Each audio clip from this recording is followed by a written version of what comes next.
Céu de manhã, o mundo ainda não acordou, mas nós estamos conectados contigo.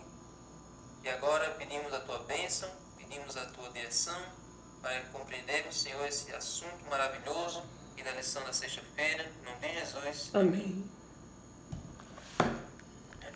Bom, gente, se você tiver com a sua lição aí, hoje nós vamos para o estudo adicional da sexta, dia 12 de julho. Esse estudo adicional vai fazer um resumo do que nós vimos em Marcos 1. Vocês viram que o livro de Marcos ele não perde tempo. Ele não fica se demorando uma história só, passa o capítulo inteiro falando de uma história só. Ele vai mudando de assunto, mudando de tema bem rapidamente. A história dele é bem, como é que se diz? É cheia de ação. Não para em nenhum momento. Então, começa com o batismo, ou começa com a pregação de João Batista, vai para o batismo de Jesus, vai para a tentação de Jesus, vai para o começo do ministério, e aí vai de uma cura para outra, de uma pregação para outra. É toda a vida em atividade, é toda a vida em ação, em movimento. Mas o que mais nos chama a atenção, que foi tratado aqui na sexta-feira, é a autoridade de Jesus. Marcos 1 deixa claro que Jesus aparece, começa seu ministério e ele é cheio de autoridade. Autoridade sobre o quê? Ele tem autoridade sobre os discípulos, porque ele chega na beira do mar da Galiléia, chama aqueles homens ali e eles prontamente deixam tudo e seguem ele. Ou seja, a autoridade com que Jesus chamou eles fez com que eles deixassem tudo, até porque alguns deles já eram provavelmente discípulos de João Batista, tinham ouvido João Batista falar de Jesus, dizendo que ele era o Cordeiro de Deus. Então, quando eles ouviram o chamado, eles não duvidaram, não pestanejaram e seguiram, foram atrás de Cristo. Então, essa é a autoridade de Jesus sobre os discípulos. Aí a segunda é a autoridade de Jesus sobre as doenças. Você vê que Jesus ele cura a sogra de Pedro, estava com uma febre alta, estava à beira da morte. Jesus cura um leproso, ele cura encostando a mão, tocando no leproso, ele ficando curado. Se fosse qualquer outra pessoa, quando encostasse, pegava a lepra, Jesus encostava, Jesus tocava nos intocáveis e eles ficavam curados. Verdade. Enfim, a gente tem outras milhares de curas que Jesus fazia e sempre no final ele dizia para não contar para ninguém, para que isso não causasse ódio, não causasse ainda mais inimizade por parte dos líderes e acabasse diminuindo seu ministério. Então Jesus tinha autoridade sobre as doenças. E terceiro, Jesus tinha autoridade com relação à sua mensagem. Algumas vezes aqui, no capítulo 1, versículo 32, diz que as pessoas se maravilhavam com a forma como ele ensinava, porque ele ensinava com autoridade, diferente dos escribas e dos fariseus. Os escribas e fariseus, eles conheciam a lei todinha. Se você perguntasse o que está escrito em Levítico 5, verso 7, eles diziam o que estava escrito em Levítico 5, verso 7. Eles sabiam a lei, ou seja, de Gênesis a Deuteronômio, eles conheciam as leis tudinho, de cor salteado. Só que eles conheciam a lei de cor, só que eles não deixaram a essência da lei transformar o coração deles.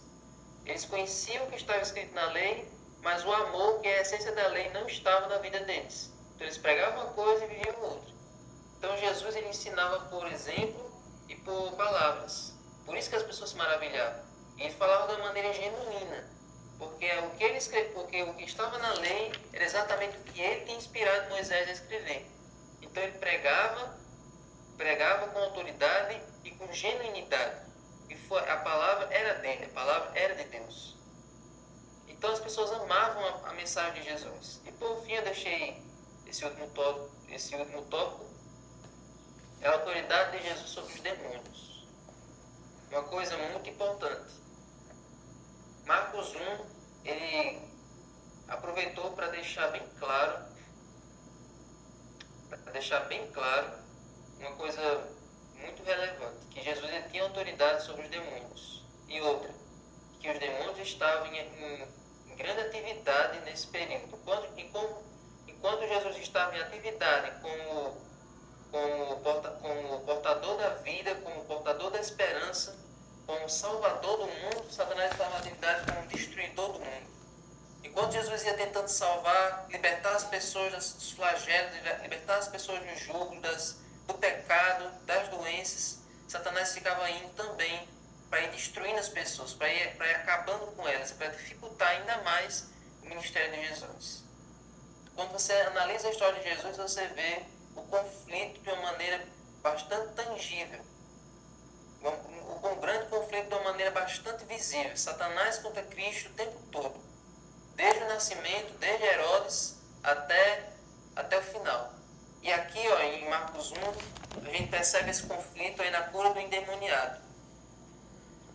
Jesus estava pregando na sinagoga, como diz aqui em Ellen White, ó. Certa vez Jesus estava falando na sinagoga sobre o reino que viera estabelecer, da sua missão de libertar os cativos de Satanás, quando foi interrompido por um agudo grito de terror.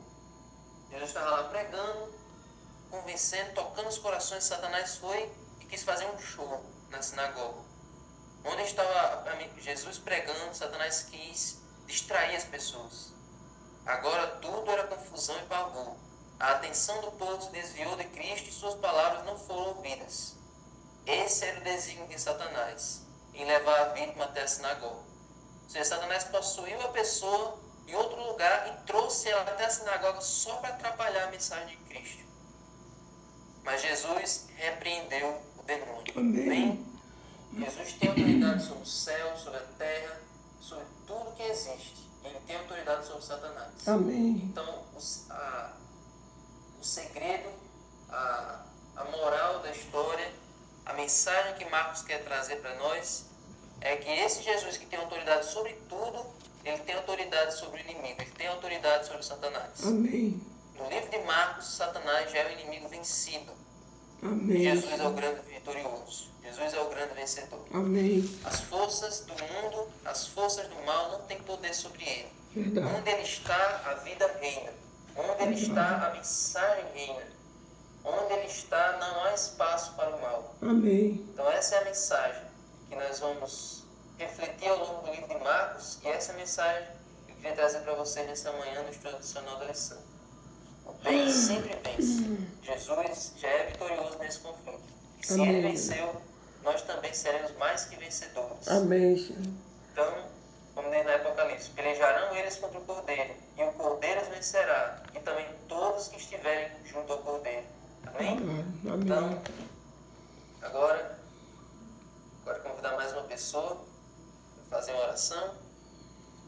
Vou convidar aqui alguém que está com a câmera aberta.